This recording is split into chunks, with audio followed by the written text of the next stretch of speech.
Se toda vez que você ouve a palavra revisão, então você fica confuso, talvez você esteja complicando uma coisa muito mais do que você imagina.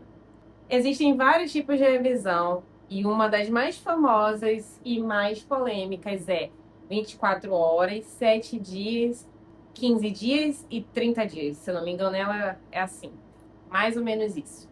E essa revisão, ela seria a ideal, se ela não fosse tão confusa e difícil de aplicar. Então, ela é uma coisa muito engessada. E eu nunca utilizei ela. Eu utilizei no começo, mas logo quebrou porque eu não consegui concluir e seguir ela.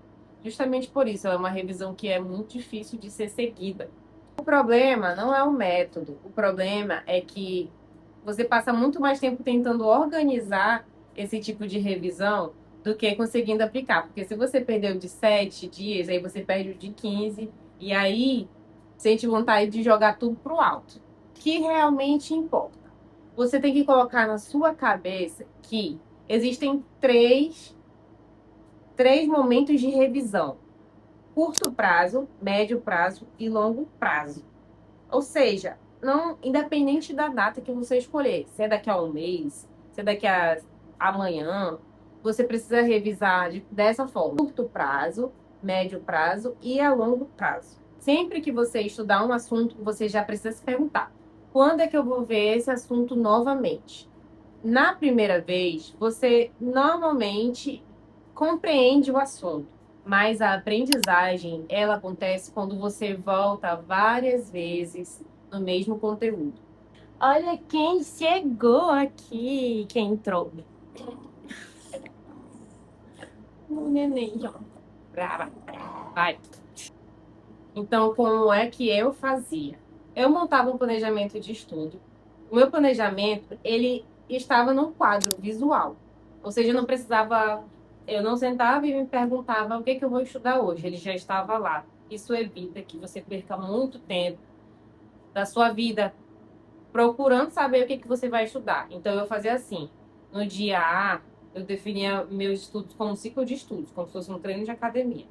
No dia A, por exemplo, segundo, eu estudava português e direito penal. No dia, no dia B, eu estudava raciocínio lógico e direito constitucional. No dia C, eu estudava outras duas disciplinas aleatórias. E aí, todo dia, no dia A, no dia B, no dia C, eu revisava.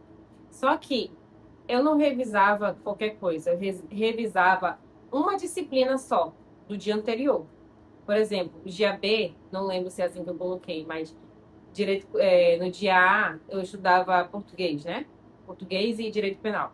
No dia B, eu revisava uma dessas duas disciplinas. Eu escolhia lá português. Beleza. Revisei português, 30 minutos. Eu sempre tinha um bloco de 30 minutos de revisão do assunto anterior. E aí, quando eu estudasse de novo direito penal e português nos outros dias do ciclo, quando eu estudasse de novo, ao invés de revisar português, eu iria revisar qual outra disciplina? Bum, direito penal. Entende? Então, eu não tirava isso da minha cabeça. Eu colocava no planejamento e via isso de forma esquemática para mim. Já era mais chegado. Então, você não importa a forma que você quer fazer. O que importa é que você já tenha esse quadro. E não precisa ser perfeito. Não precisa ser perfeito. Não precisa ter uma análise, uma probabilidade de que se você estudar essa disciplina no dia quinquagésimo, você vai massificar melhor o assunto. Não. Não tem isso. E aí a outra coisa também é que no sábado eu fazia mais revisões, né? Eu fazia mais revisões, tinha mais tempo para revisar. No sábado eu não avançava muito no assunto, eu revisava as disciplinas que eu tinha estudado, os assuntos que eu tinha estudado durante toda aquela semana, durante todo aquele ciclo. Então, a de curto prazo era justamente essa. A que eu estudava no outro dia, no dia seguinte, que era 30 minutos, a de médio prazo, que não era tão médio assim, tinha um tempo.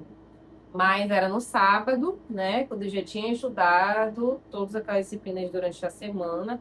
E a de longo prazo? A de longo prazo, ela não precisa existir uma regra matemática. O que importa é a constância. Então, o que que eu fazia? Eu pegava meu edital verticalizado, olhava aqui, compreensão e interpretação de texto. Tem muito tempo que eu não estudo voltado basicamente para isso. Eu marcava que eu tinha um meu edital verticalizado e eu colocava lá a última data que eu tinha estudado. Então, nossa, em outubro, a última vez que eu estudei foi em fevereiro, já faz muito tempo. Esse é o assunto que faz muito mais tempo que eu não estudei, que eu não peguei ele. Então, eu vou lá e eu vou ter que revisar esse assunto. E eu marcava um sábado, um domingo, entendeu? Não precisa ser uma coisa engessada, precisa haver constância. O melhor método de revisão não é aquele mais bonito no papel, aquele que casou com a lua minguante. O melhor método é aquele que você realmente consegue executar. E a melhor revisão é aquela que você faz, que você revisa, porque não adianta você colocar lá no seu plano e você não revisar ela. E outra coisa também, além disso, um extra aqui que eu vou falar para vocês, é que você pode revisar vários assuntos durante o seu dia, além da mesa de estudos. E eu gosto muito desses tipos de revisão, porque não me prende, eu tenho que estudar a disciplina, o assunto X num dia. Então, isso aqui é forma de revisão rápida, nexo causal. Eu gosto de ter assim na bolsa daqui. Isso aqui me ajuda a revisar para além da mesa de estudos. Comenta aqui se você quer que eu explique melhor como é que eu fazia esse planner de estudos, esse planejamento de estudos. E já me segue para mais dicas, que eu prometo trazer muitas dicas úteis e que, sério, quase ninguém falava esse tipo, porque eu pensava, por que ninguém fala esse tipo de dica estrambólica? Me segue aqui para mais dicas de estudos e até o próximo.